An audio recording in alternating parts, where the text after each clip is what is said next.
Hello. Right, so I haven't done a video on Thundertiger EB4 for quite a long time, but I've had a few people asking if I still have it and if I'm going to do another video. Well, I have still got it, and it just so happens that the pull start snapped the other day because I haven't used it in quite a while. So I decided I'd do a video to explain how to fit a new pull start on a Thundertiger EB4 S2. It's a fairly simple job, and I'm sure a lot of people will already know how to do it, but there's bound to be some people that don't, and this video is basically for those people. So, this is the car.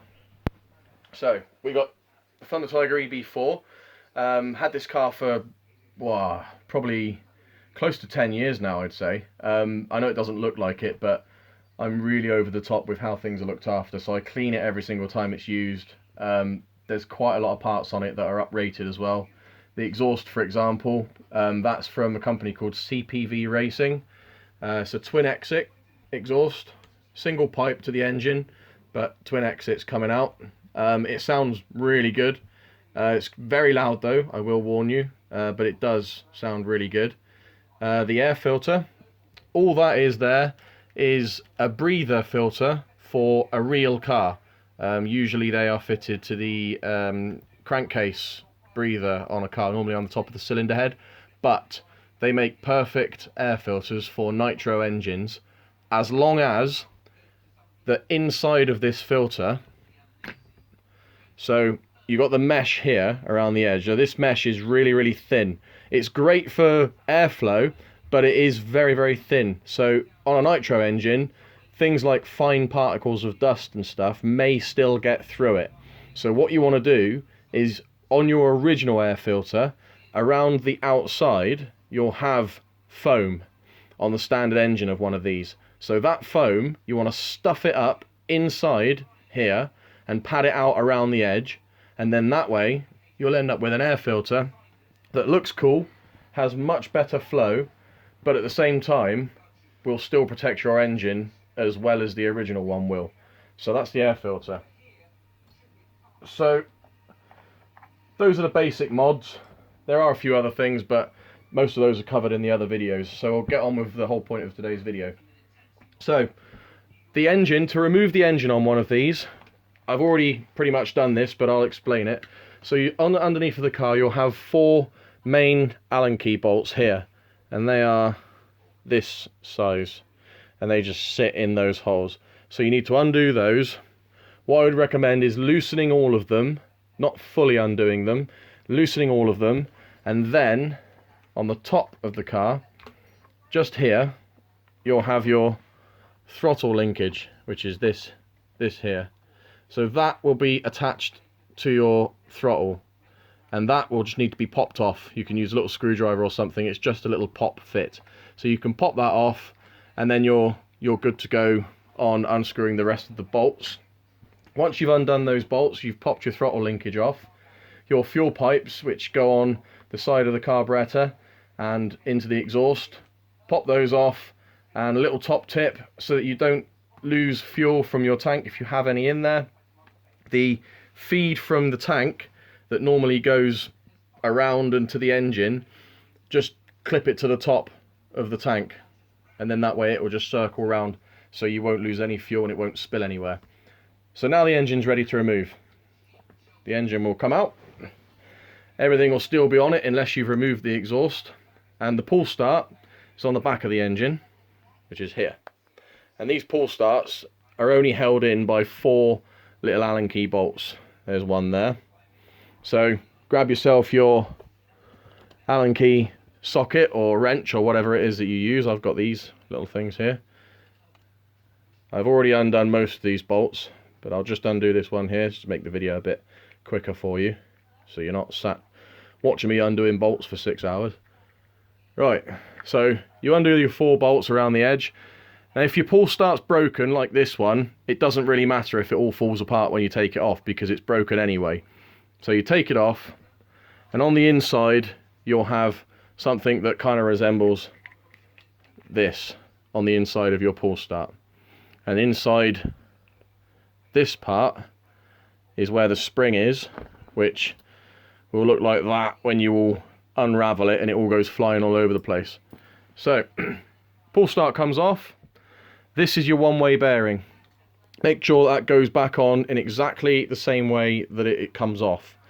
Now, an important thing to remember on the Thundertiger engines, I'm not sure if this is the same across the range, but it definitely is on the 21 engine. This one-way bearing, the standard Thundertiger one, like this, will only fit Thundertiger pull starts, genuine Thundertiger pull starts, and they are no longer available. So if you need to replace the pull start on one of these engines, you will have to buy an aftermarket one, and that also means that you'll have to buy one which comes with a new one-way bearing. Now, if we compare them, this is the standard Thundertiger bearing, looks like that. Now the new one looks like this, so you can see the difference. One of them's got like a little bevel on the end, and the other one is kind of like a flat nut.